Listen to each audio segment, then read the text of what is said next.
Hello guys, welcome to my channel. আজকে আমি করব সর্ষে কাঁকড়া।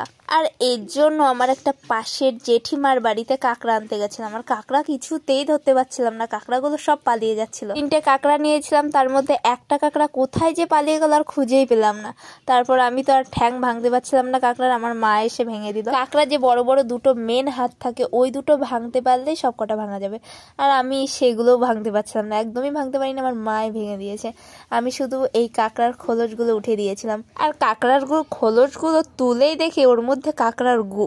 তো গুগুলোকে ভালো করে পরিষ্কার করে নিতে হবে। আমি দেখো এগুলোকে ভালো করে পরিষ্কার করে নিয়েছি। আর এরপরে এই যে এই কাঁকড়াটা লাস্টে ছিল, এই খুবই জ্বালাচ্ছিল আমাদের। লাস্টে তো মা ঠ্যাংটা ভেঙে দিল ওর। তারপর আমাদের মেন যে রান্নার উপকরণ সেগুলো তৈরি করছিলাম। সর্ষে কাঁকড়া তৈরি করতে আমি নিয়েছিলাম পেঁয়াজ, রসুন, কাঁচা লঙ্কা, আর এইখানে আমি সর্ষে বাটছিলাম। সর্ষে বাটতে না, শিলপাটায় সর্ষে বাটতে খুবই কষ্ট হচ্ছিল। যাই হোক, খেতে গেলে তো কষ্ট করতেই হবে। এরপরে যে ধুয়ে নিয়েছিলাম ভালো করে পরিষ্কার করে কাঁকড়াগুলো, তার উপর লবণ আর হলুদ দিয়ে ভালো করে মাখিয়ে নিয়েছি। এবার এগুলোকে তেলে দেবো, তেলে দিয়ে ভাজবো। কাঁকড়া খেতে কিন্তু আমার দারুণ লাগে। আর কাঁকড়া ভাজছিলাম যখন, আমার এত খেতে ইচ্ছা করছিল কাঁকড়া ভাজাগুলো। তো এরপরে আমি তেল দিয়ে নিয়েছি আর তারপরে কাঁকড়াগুলোকে দিয়ে নেবো। রান্না করতে করতে না রোদ উঠে গেছিলো, রোদে পুড়ে আমি রান্না করছি, কতটা পরিশ্রমী আমি। তেল তো প্রায় গরম হয়ে গেছে, এবার কাঁকড়াগুলোকে দেবো, দিয়ে ভালো করে ভেজে নেবো। আর উনুনটা তৈরি করার সময় একটু কাত হয়ে গেছিলো, এর জন্য তেলগুলো এক সাইডে চলে যায়, পাত্রের এক সাইডে চলে যায়। কাঁকড়া ভাজতে তেলগুলো এত ছিটে আসছিল না, আমার তো ভয় লাগছিল, প্রচুর ভয় লাগছিল। তারপরে দেখো অবশেষে কাঁকড়াগুলো হয়ে গেছে, মানে ভাজা হয়ে গেছে। আমার চারপাশে কিন্তু অনেক লোক আছে আমাকে জ্ঞান দেওয়ার জন্য, কত এই কর ওই কর ওই কর, আমাকে শান্তিভাবে একদম রান্না করতে দিচ্ছিল না। যাই হোক, আমি মুখ বুজে রান্না করেছি। প্রথমে পেঁয়াজ দিয়েছি, রসুন, পেঁয়াজ, আর তারপরে শস্য বাটাতে দিয়ে দিতে চাচ্ছিলাম, তা দিতে দিল না ওরা।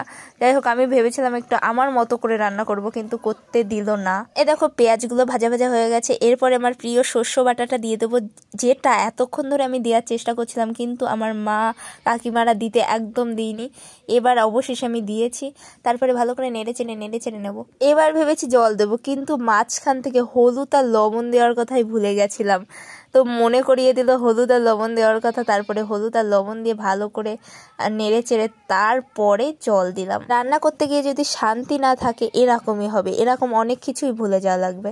এবার থেকে তো আমি ভেবে রেখেছি রান্না করার সময় কাউকেই অ্যালাউ করবো না, শুধু আমি থাকবো আর আমার ক্যামেরাম্যান থাকবে। এরপরে জল দিয়ে নিয়েছি আর ভালো করে নেড়ে চেড়ে নেবো। আর তারপর যে ভাজা কাঁকড়াগুলো রেখেছিলাম সেগুলো দিয়ে দেবো। উনুনে রান্না করতে আমার একটা প্রবলেম হয় নাড়তে ভুলে যাই, না হয় জাল দিতে ভুলে যাই। নাড়তে নাড়তে জাল দিতে ভুলে যাব। এবার সর্ষে কাঁকড়াগুলো প্রায় হয়ে এসে এরপর 5 মিনিট মতো ঢাকা দিয়ে রাখবো। চলো এই 5 মিনিটে জিনিসপত্র গুছিয়ে নিই, যা যা ছড়িয়ে ছিটিয়ে রেখেছি আর কি। 5 মিনিট কমপ্লিট। এবার এটাকে তুলে নেবো। আহা, দেখতে যা লাগছে না, আর গন্ধটা দারুণ আসছিল। কিন্তু আমার তো এখন ভয় দিচ্ছে, আমার এখনও যেন জিভ দিয়ে জল চলে আসছে। তোমাদেরও নিশ্চয়ই জিভে জল চলে আসে, অবশ্য আসবে নাই বা কেন। এত সুন্দর সর্ষে কাঁকড়া তোমরা অবশ্যই নিশ্চয়ই আগে খাওনি।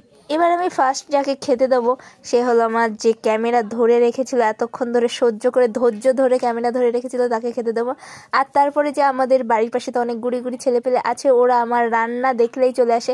আসলে আমার রান্নাটা এত টেস্ট হয়, ওরা থাকতেই পারে না বাড়িতে। আর এই যে একে দেখছো, এই তো স্কুল যেতে যেতে চলে এসে ছুটে যে আমার রান্না খাবে, এত সুন্দর হয় ভাবুন। আপনারাও যদি খেতে চান আমার রান্না, অবশ্যই আমার সঙ্গে যোগাযোগ করবেন। তো এবার খাওয়ার পালা আমার, আর আমি রান্না করেছি, আমি খাবো না এটা হয়? সত্যি বলছি, দারুণ হয়েছিল খেতে। এত ভালো হয়েছে যে খুন্তি পর্যন্ত চেটে নিচ্ছে।